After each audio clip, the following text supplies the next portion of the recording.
Assalamualaikum warahmatullahi wabarakatuh, teman-teman semuanya. Kembali ya kita bertemu di praktikum formulasi dan teknologi sediaan cair dan semi padat. Nah, hari ini kita akan berbicara mengenai uji mutu fisik sediaan, yaitu lebih khususnya yaitu terkait dengan pengujian viskositas atau kekentalan. Nah, teman-teman, sebenarnya untuk mengetahui kekentalan atau viskositas suatu sediaan ya, itu ada beberapa alat yang digunakan. Nah, pada materi hari ini itu saya akan membahas mengenai bagaimana cara melakukan uji mutu fisik viskositas atau kekentalan dengan menggunakan salah satu alat viskometer digital ya. Di sini menggunakan viskometer tipe Brookfield, teman-teman.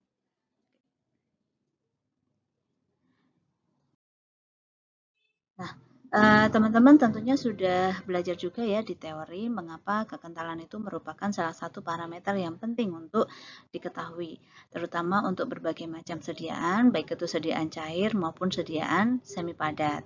Nah, untuk sediaan semi padat sendiri ya, contohnya adalah sediaan salep yang akan kita buat ya, ukuran kekentalan itu nanti bisa mempengaruhi terkait dengan stabilitas maupun kemudahan pada saat suatu sediaan itu diaplikasikan.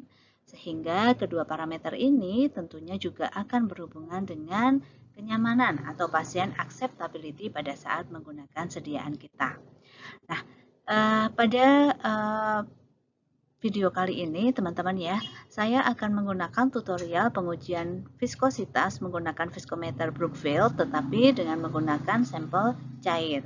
Nah, sebenarnya pada prinsipnya, baik sampel cair maupun sampel semi padat, pada saat proses pengujian, langkah-langkah atau step-stepnya itu sama. Hanya yang membedakan adalah untuk sediaan semi padat tentunya biasanya kan sampelnya akan mempunyai tekstur yang lebih kental atau lebih viskos jika dibandingkan dengan sediaan cair yang ada di dalam contoh gambar video ini.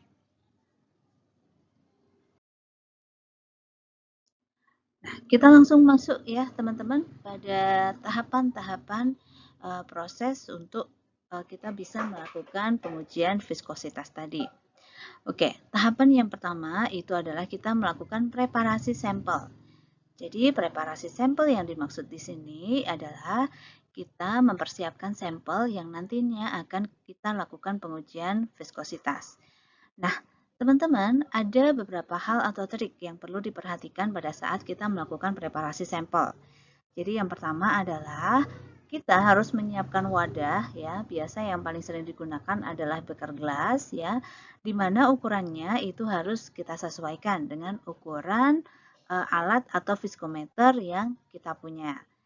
Nah, setelah menentukan ukuran beker gelas yang akan kita gunakan, maka tahapan yang kedua adalah kita memasukkan sampel ke dalam beker gelas tersebut.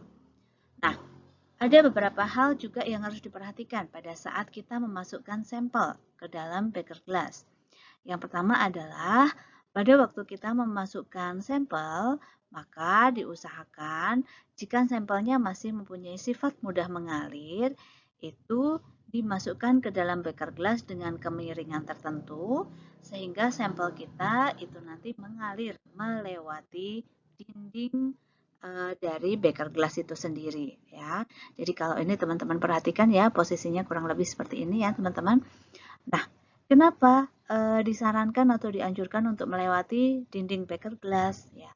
Karena tujuannya adalah untuk mengurangi terjebaknya gelembung-gelembung udara di dalam sediaan yang akan kita uji. Nah, apa sih pengaruh adanya jebakan gelembung udara di dalam sediaan yang kita uji? Yaitu apabila terlalu banyak gelembung udara yang terjebak, biasanya akan mempengaruhi nilai atau hasil pembacaan viskositas. Dan biasanya nilainya itu akan menjadi lebih tinggi, seperti itu. Jadi ini teknik untuk menuangkan sampel ke dalam wadah atau beker gelas yang akan kita gunakan untuk pengujian viskositas. Kemudian yang kedua yaitu adalah terkait dengan jumlah sampel. Nah, pada saat kita ingin melakukan uji viskositas, kita juga harus menggunakan sampel yang cukup. ya. Sampel yang cukup nanti ditandai dengan mampu merendam spindle sampai dengan garis batas yang ada di dalam batas spindle. Jadi, teman-teman, itu juga salah satu hal yang kritis atau krusial untuk kita perhatikan ya. Jadi, jangan sampai karena kita ingin ngirit atau ingin mudah, nanti sampelnya itu menggunakan sedikit sehingga tidak sesuai dengan standar yang dianjurkan untuk pembacaan viskositas dari pabrik pembuatnya. Oke.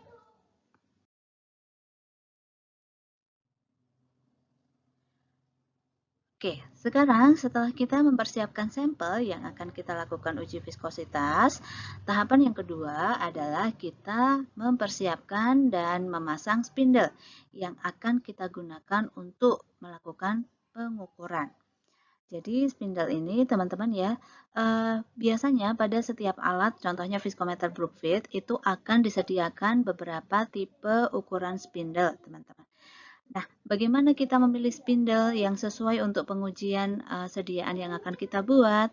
Nah, biasanya nanti teman-teman bisa membaca pada manual book, di situ akan diberikan informasi nomor spindle yang direkomendasikan untuk membaca beberapa rentang viskositas yang disarankan. Jadi, terkadang semakin kental sediaan atau viskositas dari sediaan yang kita buat, nanti mungkin membutuhkan spindle yang mempunyai ukuran yang berbeda. Nah, ini contoh gambaran salah satu spindle yang akan digunakan ya, teman-teman. Jadi spindlenya biasanya berbentuk seperti lempengan besi tipis seperti piringan besi, seperti ini ya spindlenya. Nah, ini. Nah, bagaimana trik untuk memasukkan spindle ke dalam sampel yang akan kita uji? Jadi, ada beberapa hal yang perlu kita perhatikan, yaitu pada saat kita memasukkan spindle, maka kita usahakan yaitu dengan menggunakan derajat kemiringan sekitar 45 derajat. Tujuannya apa? Tujuannya adalah untuk mencegah gelembung-gelembung udara itu menempel pada permukaan spindle. Kenapa kok hal itu juga harus kita perhatikan? Karena teman-teman ya, sama halnya dengan pada saat tadi ya, kita menuangkan sampel ya, di mana adanya gelembung-gelembung udara yang terjebak di dalam sampel tadi kan akan mempengaruhi pembacaan atau hasil pengukuran. Nah, pada saat memasukkan spindle pun sama.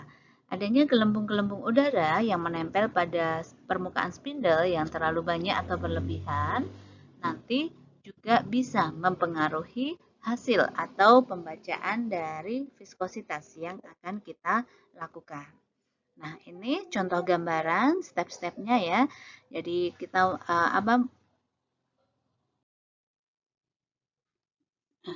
ini ya tahapannya yang pertama, jadi kita memasukkan dengan kemiringan sekitar 45 derajat. Kemudian dengan hati-hati kita masukkan spindle ke dalam sampel kita sehingga kemudian spindle terendam sempurna dan siap untuk kita pasangkan ke dalam rotor dari mesin Brookfield-nya.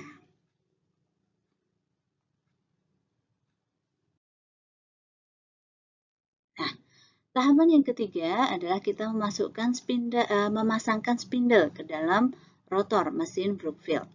Jadi, teman-teman, untuk pemasangan spindle ini nanti kita triknya adalah salah satu tangan itu kita gunakan untuk memegang bagian atas rotor spindle yang menempel pada alat, teman-teman ya.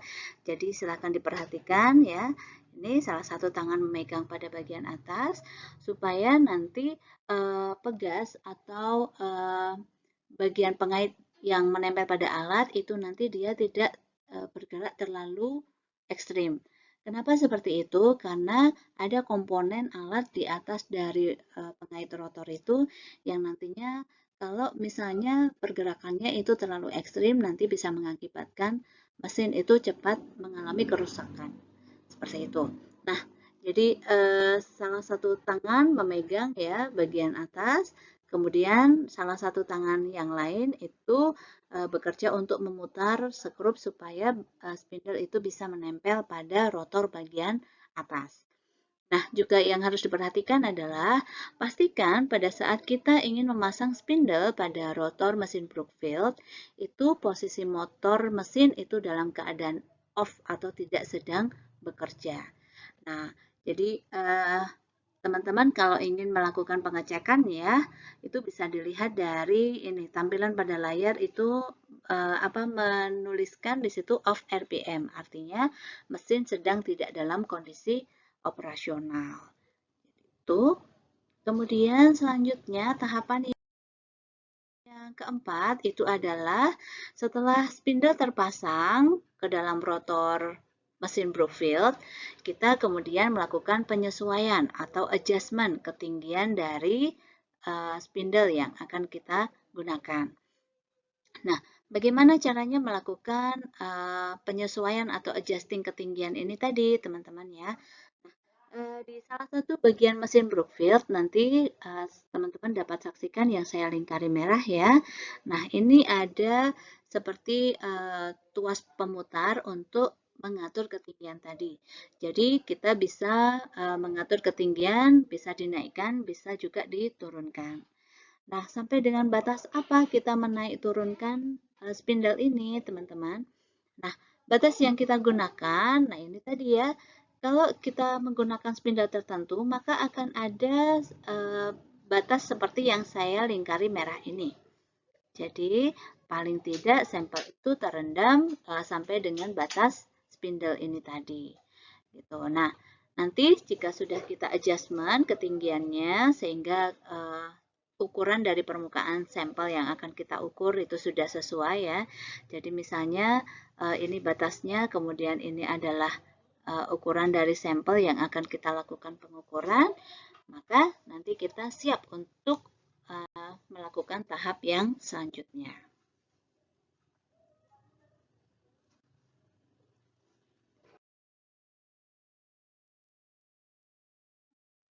Oke, selanjutnya tahap yaitu melakukan setting alat.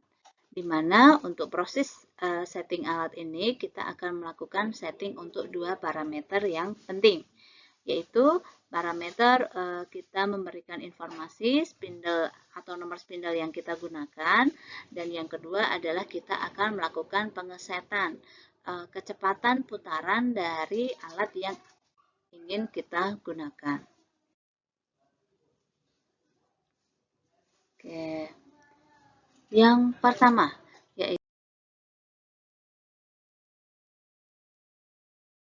kita akan memasukkan data atau men-setting nomor atau tipe spindle yang akan kita gunakan. Tadi kita sudah memasang spindle ya teman-teman, dan kita cek spindle tersebut itu menggunakan spindle tipe berapa.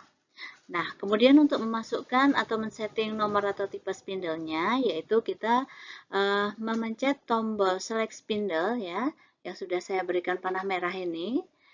Nah, kemudian nanti dari tombol yang sebelumnya, yaitu strip dan ada keterangan Celsius ini ya, itu dia akan berubah tampilan ya. Nanti kalau kita ingin memilih, kita tinggal menaik turunkan saja, sehingga di sini nanti akan menunjukkan S01, S02 dan seterusnya.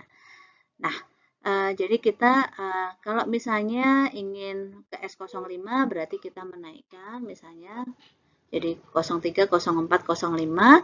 Kalau kita ingin menurunkan ya berarti nanti kita pencet tombol panah turun ya, sehingga nanti kita memilih dengan nilai spindle yang semakin kecil begitu. Nah, andai kata kita contohkan di sini menggunakan spindle nomor 02 ya. Nah, jika tampilan pada layar viskometer sudah menunjukkan bahwa di sini sudah S02, artinya spindlenya sudah sesuai dengan yang kita gunakan, maka nanti kemudian kita lakukan pemencatan tombol select spindle kembali. Sehingga data atau setting untuk tipe spindle-nya telah selesai kita lakukan.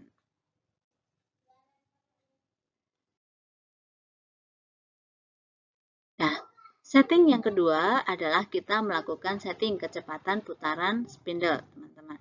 Jadi, tadi ya yang perlu kita perhatikan pada saat pengujian viskositas itu tadi ada beberapa parameter kritis. Tambahannya adalah kita pada waktu melakukan pengujian suatu sediaan, maka nomor spindlenya itu juga harus tetap, tidak boleh berubah-ubah. Karena berbeda ukuran atau nomor spindle tentu saja akan memberikan beda hasil seperti itu. Kemudian selain itu juga kita harus mengeset atau sudah memberikan gambaran berapa kecepatan putaran yang digunakan gitu. Sehingga pada saat kita selalu melakukan pengujian untuk sampel tersebut, itu kita menggunakan kecepatan yang sama. Seperti itu. Nah, jadi untuk setting kecepatan putaran spindle-nya, teman-teman, yaitu dilakukan dengan cara pertama adalah menekan tombol set speed ya. Di sini adalah untuk mengukur men-setting kecepatan.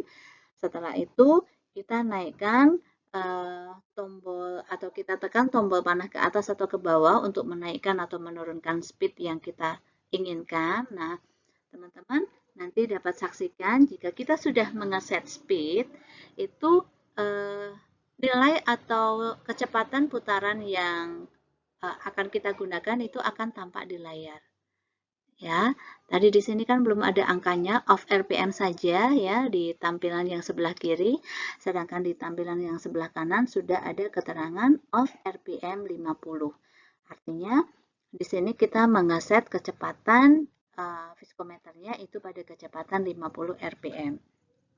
50 RPM artinya adalah 50 RPM itu rotation per menit. Artinya dalam 1 menit spindle tersebut akan berputar sebanyak 50 kali. Nah, jika kecepatan putaran spindle sudah kita dapatkan, maka selanjutnya untuk mengeset atau mengunci, kita menekan tombol set speed kembali.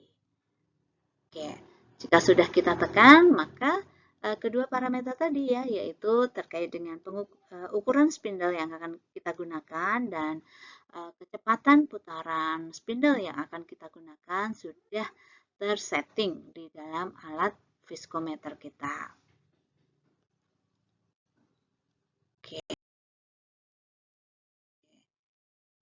Nah, jika sudah selesai, teman-teman, maka kita akan mulai melakukan pengujian atau pembacaan viskositas. Ya, jadi caranya adalah kita menekan tombol motor on or off. Jadi kalau tadi posisinya mati, kita tekan tombol motor ini, maka dia akan menjadi berputar atau menyala. Ya, ini. Nah. Setelah nanti spindle berputar ya atau motornya itu on, maka besaran viskositas yang kita ukur itu akan dapat kita lihat pada tampilan layar seperti di bagian kanan ya. Di sini CP itu menunjukkan satuan viskositas ya, yaitu centipoise. Kemudian angka di situ menunjukkan nilai di situ 10.000. Jadi contohnya pada pengujian yang ada di dalam gambar ini, sampel yang kita uji itu mempunyai kekentalan sebesar 10.000 centipoise. Seperti itu. Nah, jika sudah terbaca hasilnya dan angkanya stabil, jangan lupa untuk dicatat hasil yang terbaca pada layar viskometer Brookfield, teman-teman ya. Setelah itu, nanti jika sudah selesai melakukan pembacaan, kita tekan kembali tombol motor on or off-nya, sehingga viskometer Brookfield berhenti beroperasi dan pengujian selesai kita lakukan. Seperti biasanya, pada saat kita setelah selesai melakukan atau menggunakan alat, maka jangan lupa untuk melepaskan spindle dari kaitannya, kemudian mencuci kembali spindle dengan bersih dan bagian-bagian yang kontak dengan sampel yang kita ukur itu harus kita bersihkan hingga bersih sehingga siap digunakan untuk pengujian selanjutnya. Demikian teman-teman terkait dengan tutorial atau beberapa hal yang perlu diperhatikan pada saat kita melakukan pengujian viskositas dengan menggunakan viskometer digital, salah satunya adalah viskometer Brookfield. Semoga bermanfaat dan nanti setelah teman-teman menyimak tutorial ini, teman-teman bisa menyaksikan video pengujian yang akan saya share atau saya bagikan. Oke, terima kasih perhatiannya teman-teman. Semoga bermanfaat. Wassalamualaikum warahmatullahi wabarakatuh.